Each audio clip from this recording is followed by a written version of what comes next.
चलो बच्चा, तो आज का सेशन हम शुरू करते हैं। और आज हम पढ़ने वाले हैं एक नया टॉपिक, और वो बहुत ही इंटरेस्टिंग है। सेट चैप्टर जो चल रहा था हमारा, और उसमें हमने लास्ट क्लास में आपको कहा था कि हम पढ़ने वाले हैं वेन डायग्राम। राइट, सो ये एक ऐसा टॉपिक है जिससे जेई मेंस में अक्सर क्वेश्चन देखा गया है। आपको पता ही होगा अगर आपने प्रीवियस ईयर क्वेश्चन अभी तक ट्राई किया होगा। और वेन डायग्राम बहुत ही सिंपल तरीके से समझते हैं वेन डायग्राम है क्या। वेन डायग्राम कुछ नहीं, एक जरा सा थोड़ा सा हिस्ट्री बता देता हूँ कि वेन नाम का एक ब्रिटिश साइंटिस्ट था। एक हमारे आपके जैसा ही एक ब्रिटिश साइंटिस्ट था जिन्होंने इसका आविष्कार किया, मतलब इसका यूज किया। तो उन्होंने ब्रिटिश मैथमेटिशियन था। राइट, सो उन्होंने इसका इजाद किया है और उन्होंने ही ये कॉन्सेप्ट दिया। उन्होंने क्या कहा, हमने अभी सेट्स पढ़े हैं। राइट, तो हमने उनमें से एक पढ़ा था यूनिवर्सल सेट। जो सब कुछ कंटेन करता हो उसको क्या बोलेंगे, यूनिवर्सल सेट। और यूनिवर्सल सेट के क्या होता है, सबसेट। ठीक है, तो इन्होंने दो दो सेट को लेकर के, एक जो सबसेट है और एक जो यूनिवर्सल सेट है, इसको लेकर के इसके रिलेशनशिप को इन्होंने डिफाइन किया, एक नए नाम दे दिया इन्होंने। और उस नाम को क्या बोलते हैं, उस नाम को हम बोलते हैं वेन डायग्राम। सिंपल सा फंडा है। इन्होंने क्या बोला, इन्होंने बोला कि हम यूनिवर्सल सेट को रेक्टेंगल के अंदर में रखेंगे। रेक्टेंगल आपको पता है? अरे पता है, बिल्कुल पता है। रेक्टेंगल होता क्या है यार, ये जिसका लेंथ ज्यादा बड़ा हो, या जो विड्थ है या हाइट कह लीजिए वो छोटा हो, या हाइट बड़ा हो या लेंथ छोटा हो, या फिर दोनों इक्वल हो। हम ये इस टाइप के जो शेप्स होते हैं उनको हम क्या बोलते हैं, उनको हम रेक्टेंगल बोलते हैं। आप इसको भी रेक्टेंगल बोल सकते हैं। आप दे सकते हैं ये 90 डिग्री एंगल होना चाहिए। ये हम जब ज्योमेट्री में बात करेंगे तो उसमें आपको शेप्स आएगा। अभी फिलहाल मान लीजिए ये अगर आपका छोटा सा स्क्वायर टाइप का होगा तो स्क्वायर को भी रेक्टेंगल कहा जाता है, जिसमें दोनों साइड ही आपस में बराबर होते हैं। तो ये बेसिकली रेक्टेंगल है। तो इन्होंने क्या बोला कि हम यूनिवर्सल सेट को आप रिप्रेजेंट किससे करेंगे, रेक्टेंगल से। जब भी आप कंसीडर करेंगे वेन डायग्राम के केस में, तो आप यूनिवर्सल सेट को रेक्टेंगल के अंदर रखेंगे। समझ में आ गया? इसमें कुछ दिक्कत नहीं होना चाहिए। ठीक है, दूसरा सवाल आता है कि आप सबसेट को किस में रखेगा। तो इन्होंने कहा कि सबसेट को आप सर्कल से रिप्रेजेंट करो। सर्कल तो अब एक ही होता है। ठीक है, गोल नहीं बना तो आप बना लो अपने नोटबुक में। इसका एक सेंटर है, सेंटर को इसमें मार्क करना नहीं है। तो इन्होंने क्या बोला कि इसको आप रेक्टेंगल से मार्क करो और सबसेट को किससे मार्क करो, सर्कल से। राइट, समझ में आ रहा है? अब जब आप ये दो चीज समझ गए तो समझ लीजिए वेन डायग्राम का जो एक डिफिनेशन है वो आपको समझ में आ जाएगा। राइट, अब जो आगे का टर्म्स है वो बेसिकली टेक्निकल टर्म्स है, उसके बारे में तो मैं ऑब्वियसली आपको बताऊंगा ही बताऊंगा। तो ये हो गया आपका बेसिक डेफिनेशन जो इन्होंने, ये जो भाई साहब थे वेन नाम के, उन्होंने ये कहा अभी। और ऑब्वियसली बात है कि सबसेट का यूनिवर्सल सेट के साथ जितने भी रिलेशंस होते हैं हम उनको इनमें डिस्कस करने वाले हैं, और उनको हम इस बॉक्स के फॉर्म में, इस विजुअलाइजेशन, इस इलस्ट्रेशन के फॉर्म में हम रखते हैं। इसको क्या बोलते हैं, इलस्ट्रेशन। इलस्ट्रेशन क्यों होते हैं? क्योंकि आप इसमें मैथमेटिकली बात नहीं कर रहे हो, इसमें आप बात कर रहे हो विजुअली। विजुअली मतलब जो आंखों से आपको दिखता हो उसको क्या बोलते हैं, विजुअली। और इसी को बोलते हैं इलस्ट्रेशन। इलस्ट्रेशन मतलब आप इसको दिखा रहे हो, इसको रिप्रेजेंट करके बॉक्स और सर्कल के अंदर एक प्रॉब्लम को दिखा रहे हो। सिंपल सा फंडा है। आगे बढ़ते हैं। अब इन्होंने क्या कहा है कि अब इसको रिप्रेजेंटेशन करने के बहुत सारे तरीके इन्होंने बताए। ठीक है, और मान लीजिए अब एक एग्जांपल ले लेते हैं यहाँ पर। राइट, आपको ही पता है यूनिवर्सल सेट को किससे रिप्रेजेंट कर सकते हैं, यू से करते हैं। राइट, यू को यूनिवर्सल सेट से यूनिवर्सल सेट को यू से रिप्रेजेंट करते हैं।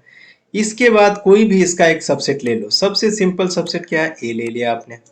अब ए इसका कुछ भी हो सकता है। ये हो सकता है आपका set of even numbers, right, या सेट ऑफ ऑड नंबर्स, या ऑल्टरनेट नंबर्स, कुछ भी हो सकता है।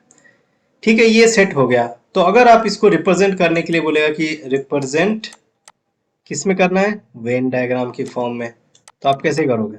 बिल्कुल, अरे भाई साहब आसानी से कर देंगे, हमें तो अब आता है, बिल्कुल आता है आपको।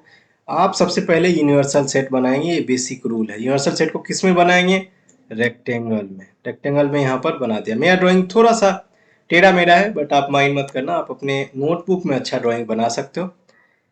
बेसिकली कॉन्सेप्ट आपको समझ में आना चाहिए। ठीक है, और इसके ये हो गया कौन सा सेट, इसको उन्होंने बोला ये यूनिवर्सल सेट हो गया जी आपका, तो ये हो गया आपका यूनिवर्सल सेट। अब इसके अंदर एक सेट है जो इवन नंबर्स को रिप्रेजेंट करता है, तो कहाँ पर होगा, कहीं पर भी हो सकता है, मतलब सेंटर में हो सकता है, मतलब सेंटर में है या कहीं भी है, जो इसके चारों साइड जो होते हैं रेक्टेंगल को अगर इसको टच नहीं कर रहा है तो इसका मतलब ये इसके अंदर है, तो इसका सबसेट है, राइट। अब इसमें और भी केसेस हो सकते हैं, कैसे केसेस हो सकते हैं कि ये किसी साइड को टच करे, और उसको हम रिप्रेजेंट कैसे करेंगे, उसको रिप्रेजेंट करने का तरीका बहुत आसान है, राइट। तो ये आप अलग तरीके से इसको रिप्रेजेंट कर सकते हैं, इसको चिपका सकते हैं। अब इसके अंदर और क्या हो सकता है, इसके अंदर अब और हो सकता है कि आप ये देखिए एक बार, एक और एग्जांपल लेता हूं, जैसे दो सेट है ए और बी, राइट। अगर हम ये मान के चल रहे हैं, यहाँ पर हम ये बोल रहे हैं कि जैसे आपने यहाँ पर क्या कहा, यहाँ पर आपने कहा है कि A is subset of you, यहाँ पर मैं आपको बोल रहा हूँ कि A is subset of B, दूसरा एग्जाम्पल है फॉर एग्जाम्पल। तो आप इसको, अब दो सेट ही है तो आप रेक्टेंगल यूज करोगे, नहीं करोगे, दो सेट के केस में क्या करते हैं हम सर्कल यूज करेंगे। तो इसमें बड़ा सेट कौन सा हो गया, बी, और इक्वल टू भी नहीं है, इसका मतलब ये है कि इसको जो रिप्रेजेंट करने का तरीका है उसको कैसे, आप एक छोटा सर्कल पहले बना लीजिए, वो कौन सा हो गया, वो हो गया ए, और एक बड़ा सर्कल आप बना लीजिए जो इसको टच नहीं करना चाहिए। टच करने का मतलब क्या होता है, टच करने का मतलब होता है कि इसके जो एलिमेंट्स है वो कुछ कॉमन है ना, तो सबसेट में वो भी होता है, कॉमन भी हो सकते हैं। तो एक ये हो गया, आप टच करके भी बना लो, क्योंकि ये बराबर का ये मतलब जैसे सबसेट की अगर आप बात करते हो तो नंबर ऑफ एलिमेंट्स कई दफ़ा मतलब बराबर हो सकता है। तो उस केस के चक्कर में आप क्या करोगे, दोनों को इनसाइड हो गया। आप ऐसे भी बना सकते हो कि जैसे मान लो एक सर्कल बड़ा सा ये हो गया और यहाँ पर आप टच करवा दिए, इसका मतलब क्या हुआ कि कुछ एलिमेंट्स जो है, जो ये वाले एलिमेंट्स है जो ये पेरिफ्री पे है, सर्कल के पेरिफ्री पे, वो आपस में कॉमन है। तो इसको क्या बोलेंगे, इसको आप कैसे रिप्रेजेंट करोगे, इसको रिप्रेजेंट करोगे आप A is subset of B, right. अब सबसेट है तो ए बराबर भी हो सकता है, बराबर नहीं भी हो सकता है, तो इसको ऐसे लिखोगे ए और इसको ऐसे लिखोगे बी, ठीक है। ये आप अच्छे से नोटबुक में छाप लो, राइट। आगे बढ़ते हैं हम लोग और आगे वेन डायग्राम को और अच्छे से समझने की कोशिश करते हैं। अब क्या होता है कि वेन डायग्राम में बहुत सारे केसेस बनते हैं, राइट। तो उस केस के बेसिस पर हम यहाँ देखते हैं, इस एग्जांपल में हमने देखा कि u जो है, u का ये सेट ऑफ इवन नंबर्स जो है वो क्या है, सबसेट है। तो कुछ लोगों के मन में ये भी आ रहा होगा सर u को तो आपने डिफाइन नहीं किया, डिफाइन कर लो बिल्कुल। ये क्या है, बेसिकली ये सेट ऑफ नंबर्स है, तो ये सेट ऑफ नंबर्स हो जाएगा, सेट ऑफ नंबर्स हो जाएगा तो इवन नंबर उसका ऑलरेडी पार्ट हो जाएगा। तो u को क्या बोल दिया आपने, सेट ऑफ नंबर्स, और ये हो गया आपका a। तो आपने यहाँ पर क्या कहा कि a is subset of u, right. आगे बढ़ते हैं और आगे हम इसको और फर्दर तरीके से रिप्रेजेंट कर सकते हैं। अब जैसे हमने कुछ केसेस वहाँ पर देखा है, आपने नोटिस किया होगा कि हमने कुछ केसेस ऐसे देखे जहाँ पर सबसेट था, राइट। और वहाँ पर जैसे ऐसा भी हो सकता है, जैसे मान लीजिए a और b हमने लिया था, राइट। तो अब ऐसा हो सकता है कि ए, अब ए और B, A is subset of B, ये तो एक केस है। अब इसके क्या क्या केस हो सकते हैं बनाते हैं, ऐसा हो सकता है कि ए के जो एलिमेंट्स है वो बी के बराबर हो जाए, ऐसा हो सकता है। या ऐसा हो सकता है कि ए के जो एलिमेंट है वो इसके less than equal to B हो जाए, और इसमें इक्वल टू में ये केस ऑलरेडी आ गया, राइट। तो इसका जो मैंने डायग्राम बनाया था वो आप ऐसे भी लिख सकते हो। अब जैसे ए अगर सबसेट नहीं है या दो सेट है, यहाँ पर अगर हम सबसेट नहीं बोले और यहाँ पर मैं अगर ए बोल दूँ कि एक ये भी ए सेट है, ये बी सेट है, दो सेट है, अब इसमें आपस में कितने रिलेशनशिप पॉसिबल है, तो आप क्या बोलोगे, आप बोलोगे कि चलो हम ए को फिलहाल छोटा मान लेते हैं, आप बी को भी छोटा मान सकते हो। तो आप ये बोलो कि ए बी के बराबर हो सकता है, एक केस ये है। दूसरा आप ये बोलो कि ए लेस देन का साइन है ये इक्वल टू बी हो सकता है, या A greater than equal to B हो सकता है, ठीक है। Greater than equal to B भी हो सकता है, और क्या हो सकता है, और ये हो सकता है कि A is not equal to B. अब ये जो चारों केसेस बने हैं, अगर चारों फॉर्म में अगर कोई आपको बोल दे कि भाई इसको वेन डायग्राम में दे के दिखा दो, तो कैसे दिखाओगे, बिल्कुल दिखा देंगे सर। आप ये देखो, ए बराबर बी है, मतलब एक छोटा सा सेट बनाया, यही ए हो गया और यही बी हो गया, बिल्कुल इसमें कोई डाउट है नहीं है। क्यों, क्योंकि दोनों कोइंसाइड ही करेगा, सारा एलिमेंट बराबर है, तो इसमें सोचने वाली बात क्या है, बिल्कुल। अगर कोई बोल दे कि A less than equal to B है, तो सबसे पहले मैं छोटा सा बना लूंगा और इसके ऊपर मैंने ये वाला बना लिया, क्योंकि इक्वल टू है तो ऐसा भी हो सकता है, और लेस देन इक्वल टू है तो ये सब जैसे इक्वल टू वाले केस में ऐसा होगा कि ये ओवरलैप कर जाएगा, जो ये वाला केस आपका इक्वल टू में आ जाएगा, राइट। आगे बढ़ते हैं, अब बोलते हैं ए ग्रेटर देन बी, तो इसी का रिवर्स हो जाएगा। तो यहाँ पर आप यहाँ अंदर ए लिख लेंगे और बाहर बी लिख लेंगे। अगर यही इसी को लिखना है फिर से, तो आप इसको ऐसे बनाओ और दूसरे सर्कल को आप ऐसे बना दो। तो ये हो गया आपका बाहर ए और ये हो गया बी, मतलब इस केस में क्या हो गया, बी छोटा हो गया, ए बड़ा है, तो इसीलिए हमने बी को अंदर रख दिया। यहाँ पर ये पूरा कोइंसाइड कर रहा है। अब लास्ट केस भाई, जब बराबर ही नहीं है तो का मतलब क्या है कि एक इधर है एक इधर है। एक बड़ा छोटा साइज आप अलग अलग देख सकते हो, कोई बड़ा हो सकता है कोई छोटा हो सकता है, आप ऐसे भी कर सकते हो। ठीक है, तो मैं इसको पीछे कर देता हूँ। आप ऐसे भी छोटा सा लिख सकते हो और बी को आप इतना बड़ा बना सकते हो, राइट। सो ये आपका हो जाएगा ये 4 केसेस। तो इस तरह के रिप्रेजेंटेशन को आप बखूबी कभी भी मतलब बता सकते हो, कभी भी लिख सकते हो। अब जैसे एग्जाम्पल के तौर पर अगर यहाँ पर देखा जाए कि जैसे मान लो एक ए सेट ए है, इसमें मान लो 1 2 3 नंबर है, राइट। और आपका दूसरा सेट है बी, जिसमें आपका जो मेंबर है बेसिकली 4 5 6 है। अब इसको देखने के बाद कोई अगर बोले कि भाई इसको वेन डायग्राम में रिप्रेजेंट करो, तो आप कैसे करोगे, बड़ा सिंपल सा है। अब वो आप एक छोटा सा सर्कल बनाओगे, इसको रिप्रेजेंट करने के लिए आप एक सर्कल बना दिया, क्योंकि ये यूनिवर्सल सेट तो है नहीं। और यहाँ पर आपने बोल दिया कि हाँ जी 1 2 3 इसकी मेंबर है, तो ये कहीं भी हो सकते हैं, इसकी पेरिफेरी पे हो सकते हैं, 1 हो गया 2 हो गया और 3 हो गया, ये कहीं भी हो सकते हैं, कोई दिक्कत वाली बात नहीं है। सेम इसको आप अगर रिप्रेजेंट करना है तो इसको भी आप एक सर्कल के अंदर रिप्रेजेंट कर लो, जितना बड़ा सर्कल बनाना है उतना बना लो। 4 हो गया, ये 5 हो गया, और ये क्या हो गया 6 हो गया। तो ये बहुत मतलब बहुत ही ज़्यादा कॉमन है, राइट। और मतलब बहुत ज़्यादा कहने वाली बात नहीं है। तो इसका मतलब ये है कि आपको वेन डायग्राम को रिप्रेजेंट करना आ गया। अब जो चूंकि सेट जो है किसी भी फॉर्म में हो सकता है, सेट बिल्डर फॉर्म में हो सकता है, टेबुलर फॉर्म में हो सकता है, it doesn't matter at all, right. तो आप क्या बोलोगे कि आपको आता है और ये आप आराम से कर सकते हो, ठीक है। आगे बढ़ते हैं और आगे हम देखते हैं कि आगे के जो कुछ कॉन्सेप्ट्स है वो कैसे है। जैसे कुछ कॉन्सेप्ट इसमें बोलते हैं कॉम्प्लीमेंट। आपने कॉम्पेनियन सुना होगा। कॉम्पेनियन का मतलब क्या होता है, जो आपके साथ रहे, आपका दोस्त, आपका मित्र, आपका पार्टनर, आपका साथी। कॉम्प्लीमेंट का मतलब होता है पूरक, मतलब एक दूसरे को जो पूरा करता हो। जैसे जैसे क्या, मतलब कुछ भी बोल लो, चीनी पानी ले लो, या फिर मान लो चाय और चीनी ले लो, मतलब जो एक दूसरे के पूरक है।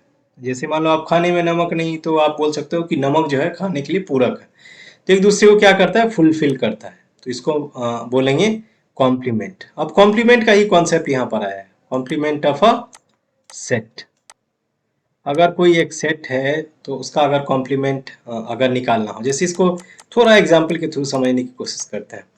हम क्या मान रहे हैं कि यू एक यूनिवर्सल सेट है, जो ये मान के चलते हैं कि सेट ऑफ इंग्लिश अल्फ़ाबेट है। ये एक बहुत सिंपल सा एग्जांपल लेते हैं कि ये जो है ये इंग्लिश अल्फ़ाबेट का एक सेट है।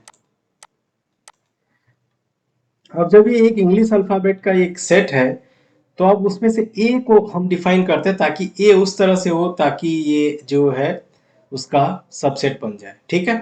तो सबसेट बनने के लिए आपको क्या करना पड़ेगा, ए को कुछ डिफाइन करना पड़ेगा कि ए को हम क्या लिखेंगे, ए को लिखेंगे set of all consonants. Vowel और कॉन्सोनेंट्स याद आया, बचपन में पढ़ा था। अरे सर क्या याद दिला रहे हो बचपन की कहानी। कोई बात नहीं है, यहाँ पर फोकस करो आप, अभी बचपन के कहानियों में मत गुम हो जाओ। फोकस करते फिलहाल हम कॉम्प्लीमेंट पे, है ना, पूरक पे। एक दूसरे का सच्चा साथी नहीं है ये, उसका उल्टा है। उसका उल्टा क्या है, एक दूसरे को पूरा करता है, एक नहीं तो दूसरे का कोई मतलब नहीं, है ना, बेटर हाफ। कुछ लोगों को चमक रहा होगा। आगे बढ़ते हैं। अब पूरक को समझने से पहले हम आपको पता है कि यहाँ पर अगर हम ये स्टेटमेंट लिखे हैं तो इसको क्या, इसका मतलब क्या है कि A is a subset of U. मतलब क्या हुआ, इसको अगर आप वेन डायग्राम में लिखेंगे तो आप ये बोलेंगे कि ए के जितने भी एलिमेंट्स है वो यू के अंदर है ना? मतलब यही मतलब है? बिल्कुल है यही मतलब सर, क्या बात कर रहे हो, यही मतलब है। तो इसका मतलब ए का जो सारा एलिमेंट है वो यू में है, राइट? अब कहीं ऐसा हो सकता है क्या कि यू में कुछ एलिमेंट ऐसे हो, जैसे आप ये देखते हो ये सब एरिया खाली दिख रहा है, ये सब एलिमेंट ऐसा है जो ए में नहीं है। अब उस एलिमेंट को क्या बोलते हैं?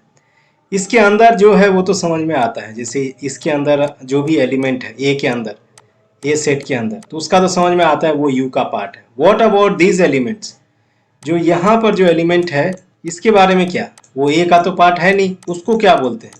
तो उसी को बोलते हैं ए कॉम्प्लीमेंट। समझ में आया? कॉम्प्लीमेंट मतलब ये कॉम्प्लीमेंट को और सेट को मिला दोगे तो क्या हो जाएगा? वो यूनिवर्सल सेट बन जाएगा।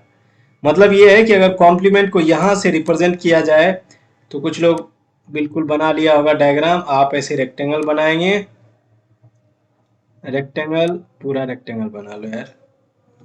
चलो मैं थोड़ा डिलीट कर देता हूँ, राइट, थोड़ा सा गड़बड़ हो गया था, फिर से बना लेते हैं। रेक्टेंगल आप एक बार बना लोगे और इसके अंदर ये जो छोटा सा एरिया है इसको आप ऐसे घेर दोगे और आप यहाँ पर मार्क कर लोगे। तो ये क्या हो गया? क्या हो गया? ये हो गया सर पूरक, मतलब कॉम्प्लीमेंट। अब ये यू सेट था, अब ए आपने गायब कर दिया, ए में कोई एलिमेंट ही नहीं है, तो ये क्या हो गया? ये हो गया पूरक, कॉम्प्लीमेंट। ठीक है, इसको बोलते हैं कॉम्प्लीमेंट। बहुत सिंपल है, आप अगर कॉन्सेप्ट समझना चाहो तो बहुत मुश्किल नहीं है। कॉम्प्लीमेंट है, अब इसको रिप्रेजेंट भी करते होंगे, ऑब्वियस सी बात है। तो अगर आपने यहाँ पर ए और यू यहाँ पर देख लिया तो इसका जो कॉम्प्लीमेंट होता है इसको रिप्रेजेंट कर सकते हैं ए डैश से, ए अपोस्ट्रोफी टाइप का होते हैं, इसको बोलते हैं कॉम्प्लीमेंट ऑफ। किसका कॉम्प्लीमेंट है भाई? ए का है, कॉम्प्लीमेंट ऑफ ए, बिल्कुल सही है। आगे बढ़ते हैं और ए का जो रिप्रेजेंटेशन है वो आप यहाँ से आके भंडार कोण में देख सकते हैं। इसका रिप्रेजेंटेशन ऐसे किया है, तो नोटबुक में आपको जैसा छापना है वैसा छाप लो, मुझे कोई प्रॉब्लम नहीं है, बिल्कुल। तो इसको आप ए डैश भी देखोगे, कई जगह लोग रिप्रेजेंट करने के लिए, बहुत जो स्मार्ट लोग होते हैं वो सोचते हैं नहीं सर मैं ए डैश से तो नहीं कर सकता हूँ, मैं ए सी से करूँगा। सी का मतलब क्या होता है? कॉम्प्लीमेंट। अगेन घूम फिर के कहाँ आया? एक ही जगह पे। अब कुछ स्टेट एग्जाम्स को जो नाक पकड़ने की आदत होती है वो घुमा के होती है, या कान पकड़ने की आदत घुमा के होती है, तो भाई जैसे पकड़ना है पकड़ लो। आपको समझ में आ गया होगा कि कॉम्प्लीमेंट को या तो ए सी से आप रिप्रेजेंट करोगे और या फिर ए अपोस्ट्रोफी से, यानी कि ए डैश बोलते हैं जिसको, ये कॉम्प्लीमेंट बोलते हैं, राइट। तो ये बहुत सिंपल था, इसको आप बहुत एक छोटे से एग्जाम्पल के लेवल पे अगर आप देखना चाहें तो बिल्कुल देख सकते हैं। अगर कोई बोले कि आप फाइंड ए कॉम्प्लीमेंट, ठीक है, फाइंड करने के लिए तो पूछ दिया, लेकिन क्या है? अब इसमें आपको दिया हुआ है कि u equal to A B C D E F, right, और a इक्वल टू क्या दे दिया? a इक्वल टू दे दिया ए ई और एफ। तो कोई अगर आपसे ए कॉम्प्लीमेंट पूछेगा तो नहीं निकलेगा? निकलेगा सर, बिल्कुल निकलेगा। क्या करेंगे आप? ए वाले एलिमेंट को घटा देंगे, मतलब हटा देंगे, डिलीट कर देंगे इससे। किससे? यूनिवर्सल से। तो इसमें क्या क्या क्या गायब हो जाएगा? ए गायब हो जाएगा तो बचा क्या? बी, लाइन से लिखते जाइए। ई गायब हो गया तो सी भी बच गया, डी भी बच गया, राइट। ई गायब हो गया और एफ गायब हो गया तो बस ये बचा। ये क्या है? A complement. सिंपल है ना? कितना आसान है यार, मतलब इसमें भी इतना टाइम लगाते हो। इसके बाद ढेर सारे एग्जाम्पल है, आप बिल्कुल एग्जाम्पल कर सकते हैं। सो इसमें कोई दिक्कत वाली बात नहीं है। कुछ नोट है आप लिख सकते हैं, नोट में आपको लिखवा देता हूँ जो बहुत बेहतरीन नोट है, उसमें से आप नोट लिखेंगे यहाँ पर। नोट में आप पहला नोट लिखिए। पहला नोट क्या लिखेंगे कि अगर एक सेट है ए और वो आपका खुद का ही क्या होता है? सबसेट। भूल गए क्या? इसको बोलते हैं सबसेट ऑफ क्या? इटसेल्फ। मतलब वो खुद का ही सबसेट है भाई। अगर ये खुद का सबसेट है कोई, तो इसको वेन डायग्राम में कैसे रिप्रेजेंट करोगे? मतलब ये जो है आपने ऐसे बनाया और बस हो गया, एक ही सेट है ये ए को रिप्रेजेंट करता है, इसके अंदर जो भी एलिमेंट है अब, ठीक है, ये ए को रिप्रेजेंट कर दिया है, सबसेट ऑफ इटसेल्फ ही हो गया। तो अगर इस केस में कोई बोले कि अरे भाई मुझे ए डैश या ए कॉम्प्लीमेंट निकाल के दिखाओ, तो कितने लोगों की तो सिट्टी पिट्टी गुम हो जाएगी। गुम नहीं होने देना है, सोचना है यहाँ पर। सोचो ए कॉम्प्लीमेंट का मतलब क्या होता है, आपने क्या समझा था कि ए कॉम्प्लीमेंट का मतलब होता है जो ए में नहीं हो, सिंपल। और भाई यहाँ पर जो दिया हुआ है वो क्या दिया हुआ है कि ए जो है ए का सबसेट है, मतलब ए के सारे एलिमेंट ए में है, राइट। तो इसका मतलब क्या है कि अगर कॉम्प्लीमेंट में जाएंगे तो कुछ बचेगा क्या। यहाँ पर देखो, ए को हटा दोगे तो इसके आसपास कुछ है, कुछ भी नहीं है। और कुछ भी नहीं है तो ए कॉम्प्लीमेंट का वैल्यू क्या होगा, ए कॉम्प्लीमेंट का वैल्यू क्या होता है, कुछ भी नहीं होता है तो नल सेट, एम्प्टी सेट। याद आया, नहीं चमका, जाके नोटबुक देखो, वहां पर याद आएगा नल सेट क्या होता है। वॉइड भी बोलते हैं इसको, वॉइड सेट, और इसको एम्प्टी सेट भी बोला जाता है। इतने सारे नाम है भाई के कि आधे लोग तो कंफ्यूज हो जाते हैं। आपको कोई भी यूज करना है जिसमें आप कंफर्टेबल हो। मतलब यहाँ पर कॉम्प्लीमेंट जो हो गया, अगर कंडीशन ये दिया हुआ कि ए जो है ए का ही सबसेट है, मतलब कोई भी सेट अगर खुद का सबसेट है तो उसका जो कॉम्प्लीमेंट होगा, उसका कॉम्प्लीमेंट क्या होगा, एक नल, एक वाइड सेट होगा, मतलब जिसका एलिमेंट क्या होता है, वाइड होता है। तो बहुत ही ज्यादा मतलब सिंपल है, इससे ज्यादा सिंपल नहीं हो सकता है। आगे बढ़ते हैं, दूसरा नोट दबा के लिख लो, नोट में आपको काम आएगा। ये बोर्ड वगैरह क्वेश्चन हो सकता है तो इसीलिए बता देते हैं। अब जैसे कॉम्प्लीमेंट का कॉम्प्लीमेंट अगर कोई बोले कि अरे भाई अगर मैं कॉम्प्लीमेंट का कॉम्प्लीमेंट लूँ, तब लोग तो बहुत सारी चीज़ें सोचने के लिए तैयार है। ये भी सोच सकते हैं कि ठीक है सर आपने बताया कॉम्प्लीमेंट निकालना, अब मैं कॉम्प्लीमेंट का कॉम्प्लीमेंट निकालूंगा, मुझे मज़ा आ रहा है। तो बोले ठीक है भाई मज़ा आ रहा है तो निकालो। कैसे निकालो, बहुत सिंपल है सर। आप एक एग्जाम्पल ले लो, जैसे मान लो आपने एग्जाम्पल ले लिया 1 2 3, और यू में क्या ले लिया भाई, एक आपने यू में ले लिया, कुछ भी ले लिया। मैंने ले लिया आपको 1 2 3 5 7 9। तो सबसे पहले आप ए कॉम्प्लीमेंट बता दो सर, ए कॉम्प्लीमेंट क्या होगा। कुछ लोगों को चमका, कुछ लोगों को नहीं चमका, इस तीनों एलिमेंट को हटा देना है, तो बचा क्या, 5 7 9, राइट। समझ गए। अब कोई अगर यहाँ आके मुझे बोलता है कि सर यहाँ तक तो बहुत मजा आया और मजे लेना है, तो क्या करेंगे आप बोलेंगे कि भाई मुझे इसका भी कॉम्प्लीमेंट लेके दिखाओ। अब कॉम्प्लीमेंट किसका निकालना है, ए का नहीं, ए डैश का।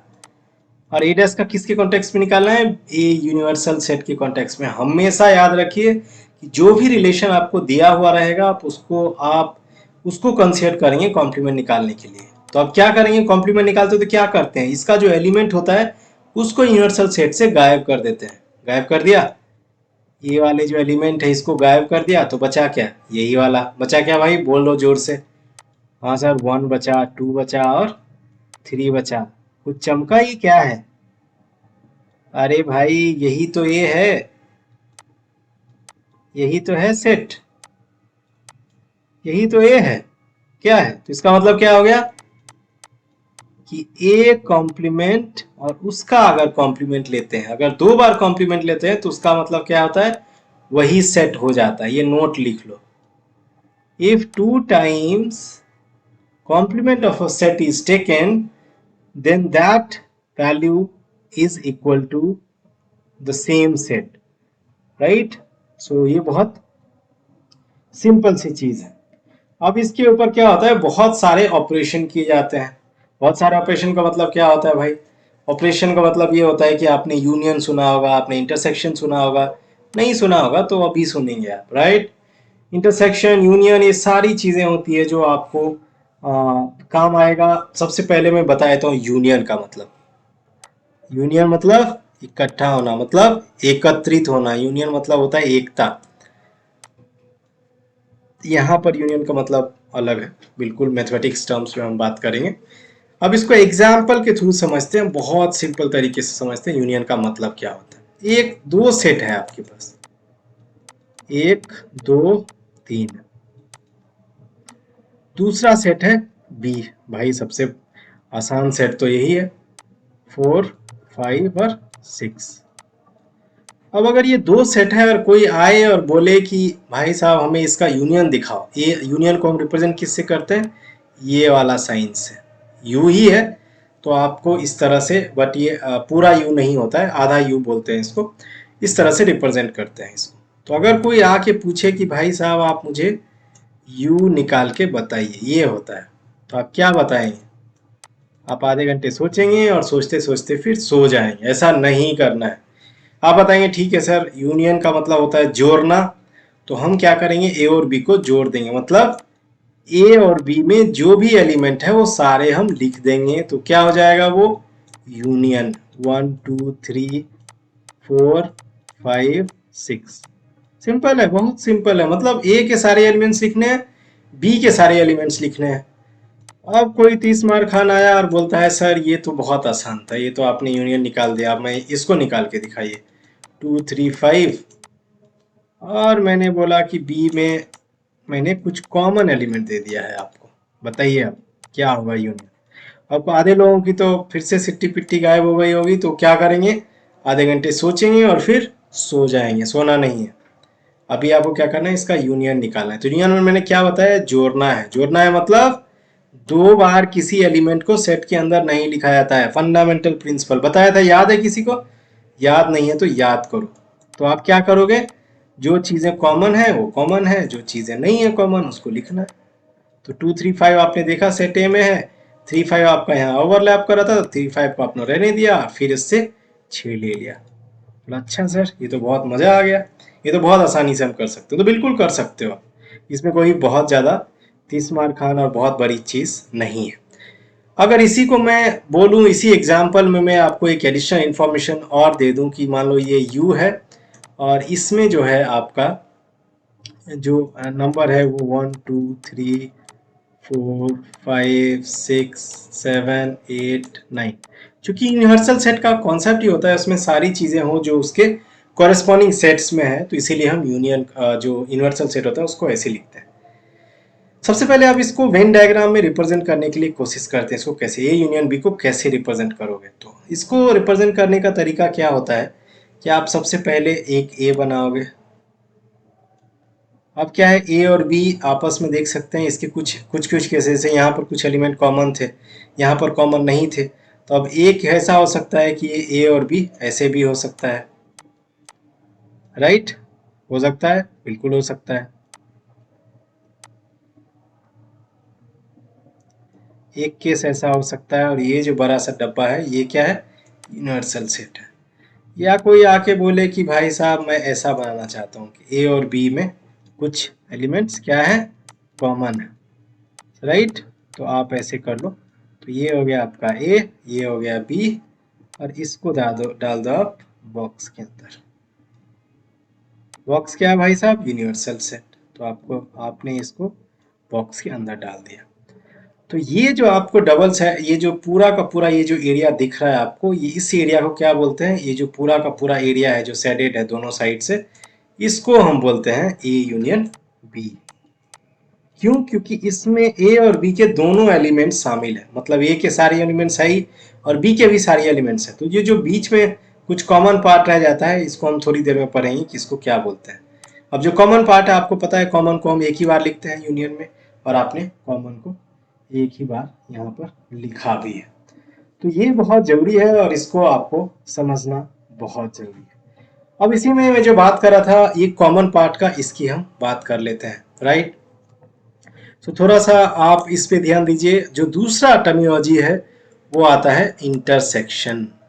नाम से ही याद आ रहा है, मतलब कॉमन वाला एरिया। इंटर मतलब इंटर और सेक्शन, तो आपको यहां से मतलब आएगा कि कॉमन वाला, मतलब फिजिक्स वाला नहीं, कॉमन वाला।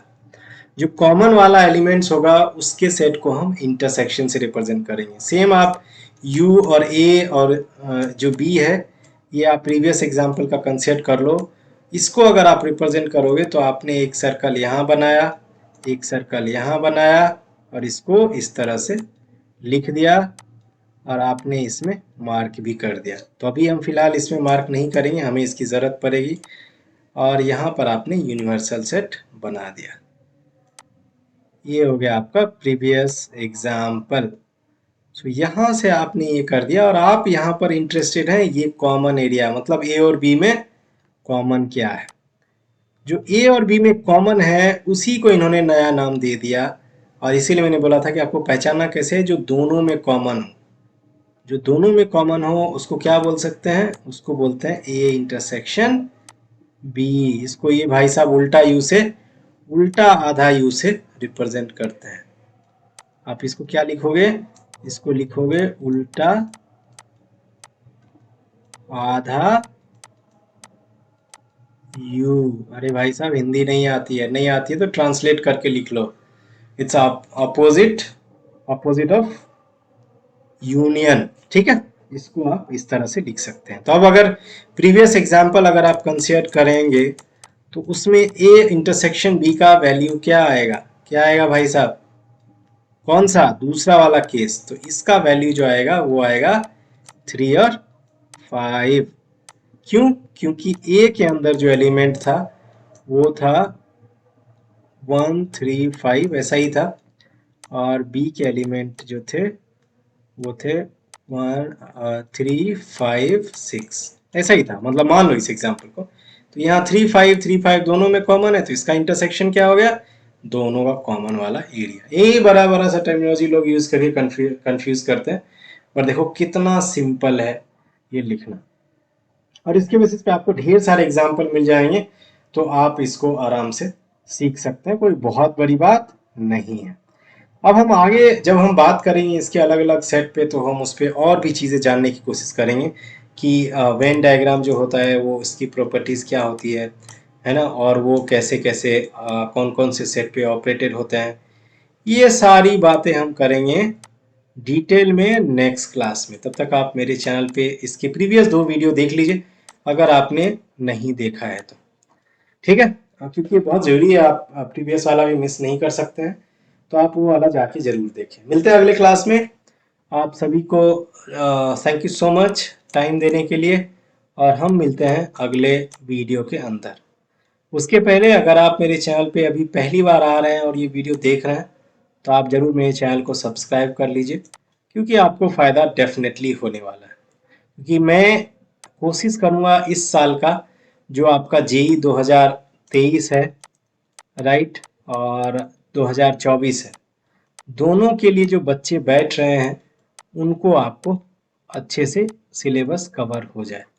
अब 2023 में बहुत ज़्यादा टाइम बचा हुआ नहीं है, बट 2024 में बेशक बहुत टाइम है, तो ये अच्छे से इसमें आपके पास टाइम रहेगा। हमारे चैनल पे रेगुलर अपडेट्स के लिए आप ज़रूर से सब्सक्राइब करें।